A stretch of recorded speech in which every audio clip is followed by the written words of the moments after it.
Breakfast করছিস দিদি? হ্যাঁ, আজকে তো রুটি সবার জন্যে। সবার জন্য। না, আমি আর দাদা তো রুটি খাই। তুই আজকে ভাত খাবি না? না, রুটি খাবো আজকে। কি দিয়ে খাবি রুটি? এই যে লেংচা দিয়ে খাবো। আচ্ছা আচ্ছা, লেংচা দিয়ে খাবো। হ্যাঁ মিষ্টি দিয়ে রুটি ভালো লাগে কিন্তু, না? হ্যাঁ, ভালো লাগে। মিষ্টি দিয়ে রুটিও ভালো লাগে, মুড়িও ভালো লাগে। মুড়িও ভালো লাগে। হ্যাঁ, রুটিগুলো তো সুন্দর বানিয়েছিস। হ্যাঁ, তুই রুটি ভালো বানাস। তুই রুটি ভালো বানাস তুই। খাবি না তো না? এখন না, আর পরে? দাদা আসুক তারপর খাবো। দাদা একটু বেরিয়েছে তো, তোর তো রান্না বান্না আছে, তাই জন্য তুই আগে আগে খেয়ে নিস। আগে খেয়ে নিই, সবাই আগে। তুই আমাদের জন্য বসে থাকলে তোর আবার দেরি হয়ে যায়, তখন তোর কিন্তু 12টাও বেজে যায় কোনোদিন ব্রেকফাস্ট করতে। ভাত সবার আগে খাই না গো। ভাত সবাইকে দিয়ে তারপর না, আমি ব্রেকফাস্টের কথা বলছি। ব্রেকফাস্টের কথা বলছি। ব্রেকফাস্টের কথা বলছি আমি। সেটা আমার আগে হয় না। হ্যাঁ, কেননা তুই যদি আমাদের জন্য বসে থাকিস তো আবার 12টা বেজে যায় ব্রেকফাস্ট করতে। রান্না থেকে বেরিয়ে আসা যায় না।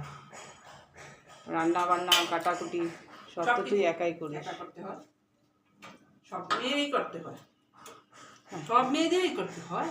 আমার একটা না, তোমার বিয়ে হলে তোমারও করতে হবে সবাই।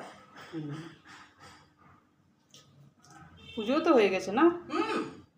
পুজো হয়ে গেছে। আমার পুজো সকালবেলা হয়ে যায়। যেদিন পুজো দেরি হয় না, খুবই দেরি হয়ে যায়। 11টা বেজে যায়, 12টাও বেজে যায়। পুজোটা সকাল সকাল হয়ে গেলে শান্তি। শান্তি মানে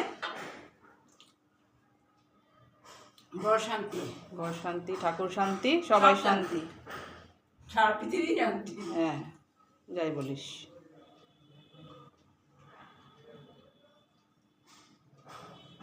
তোরা খেয়ে নে। খাবো বলছি না, দাদা একটু বেরিয়েছে, দাদা আসুক। আসবে, চলে আসবে। না হলে আবার দাদা বলবে মনেও খেয়ে নিয়েছে, তুইও খেয়ে নিয়েছিস। বলো, আমি তো খেয়ে নিচ্ছি। ভালো লাগে না, সবাই একা একা একা খেয়ে নিলে ভালো লাগে না। আমরা তো খেয়ে নিতে পারবো, আমাদের কোনো কাজ নেই। তুই তো রান্না বসিয়ে দিবি, তোর তো কাজ আছে। কাজ আমি তো বসেই থাকবো। রান্না কিছু বসায়নি তো এখন। হয়ে যাবে, পারবো। হয়ে যাবে।